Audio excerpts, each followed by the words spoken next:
It's recording, Joey. Thanks, buddy. So glad he's gone. Chris just yaps and yaps. He's like, hey, Joey, you want to play a Euro with me? I'm like, no, I don't want to play a Euro with me. Oh, why did I do my voice like that?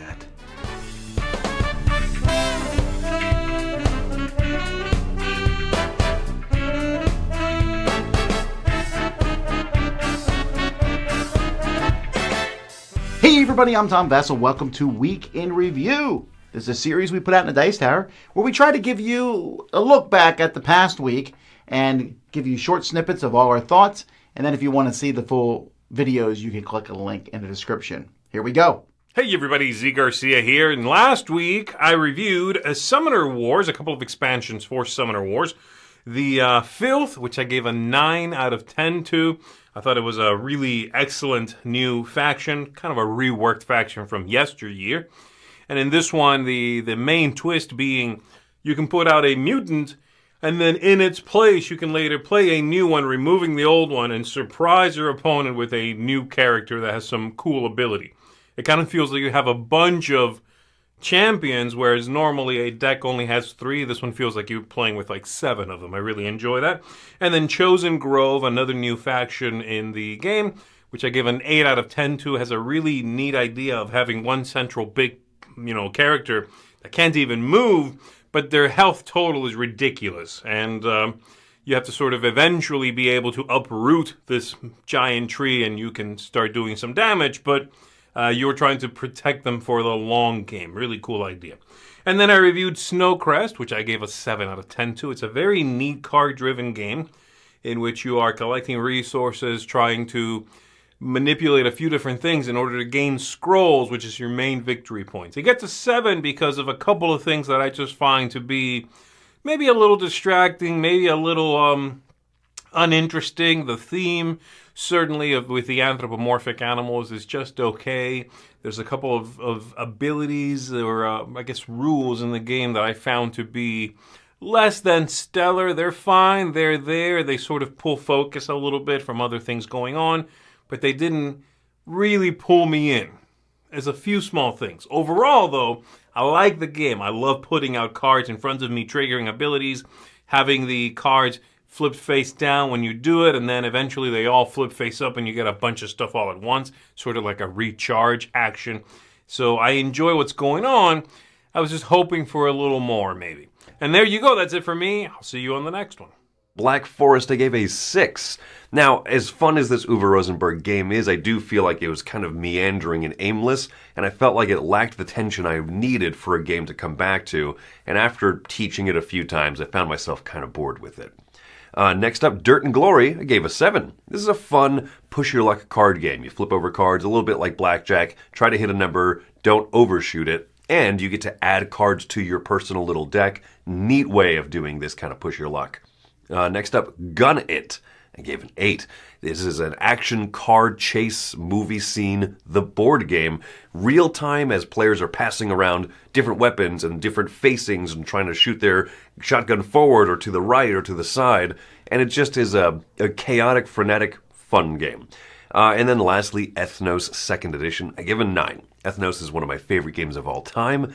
And I give this particular printing of it a 9 because I feel like there were too many flubs in the production, color mismatches where there shouldn't have been. I don't find the symbology to be wildly intuitive. And I'm just such a big fan of the 1st edition that I find that this one has some distractions that lower it.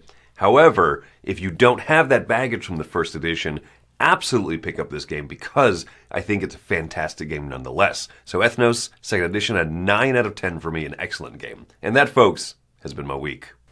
Oh, I forgot to say it's Chris time. Hey everybody, I'm Joey Evans, and here's what I reviewed this week. First off, Ethnos 2nd Edition. This was a mixed bag. I love the 1st edition. It's my top games of all time. It's probably risen even more. But the 2nd edition missed a lot. Man, they made some unforced errors in it. Came in at a 6.5. Close to a 7 because I think if you don't have the first one, maybe get the second. Brutal. Sad. Makes me sad. Breaks my heart. That's my heart breaking. All right, second one, Dirt and Glory. Dirt and Glory is a very blackjack-style game. It doesn't sound fun, but it is fun. I enjoyed it a lot. I gave it a 6.5. Again, I think it's right there on the cusp of seal of approval from me. I know Chris likes it more, but it's fun, something that comes out in game night.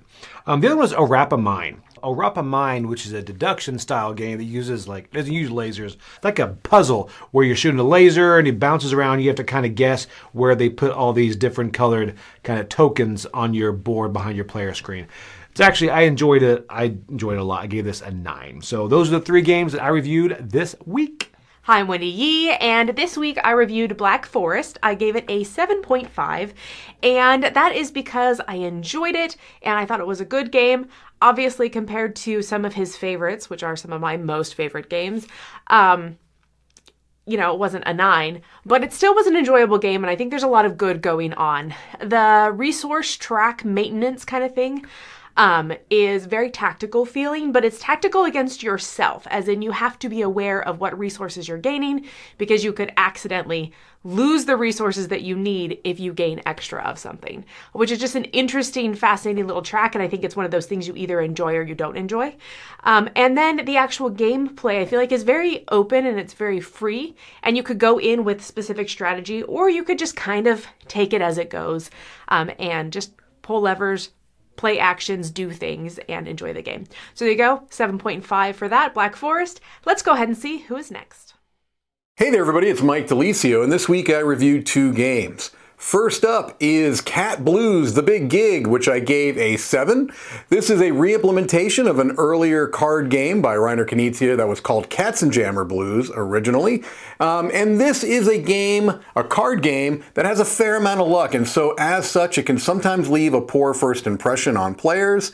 It's one that I've played so many times over the years, though, that I have really grown a nice affinity for it, thus my 7 rating. But it is a very divisive game. If you play the Big Gig version, which is kind of this new one, you can play over 3 games, and that does help mitigate the luck a bit.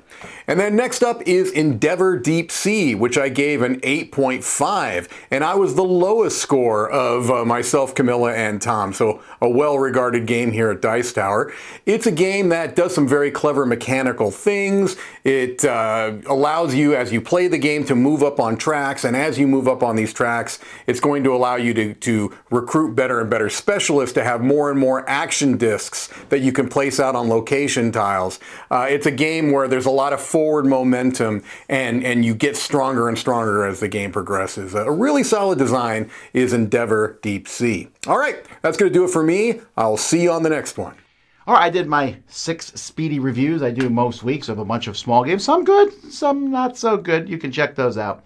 Black Forest, I gave this a 7. This is kind of just a easy-going Rosenberg game for me, more tactical than strategic, but I liked it. I definitely like it better than Glass Road, which was the original one from it. Snowcrest, I really disliked. I really liked the idea of the game. I think the cards, all the mechanisms in the game kind of work for me, at least in the beginning, but the giving of the offerings and the back and forth, I just found it to be very, very boring, and so the game just feels, it's so unsatisfying. When I'm done with the game, I just didn't enjoy it. 5 out of 10 for me. We posted our one-shot where we did a role-playing game on the cruise. It was a one-shot role-playing game, which was just absolute silliness. You want to watch that one. And then we posted a bunch of live things throughout the week. I did me and Z reviewed the 2 new Summoner Wars factions, including the Filth, which we gave that one a 9 because it's such a great faction. I reviewed Gun It, which I thought was a fun drive the cars around and shoot things up type game. And for me, the game of the week, though, was Endeavor Deep Sea. I gave that a 9. I could see that rating going up. I just found it to be such a fun deep sea exploration game with lots of fun actions. We also did a playthrough of Dragon Eclipse and many other things throughout the week, so I hope you enjoyed them. Thanks for watching, folks. We'll see you next time. I'm Tom Vassell.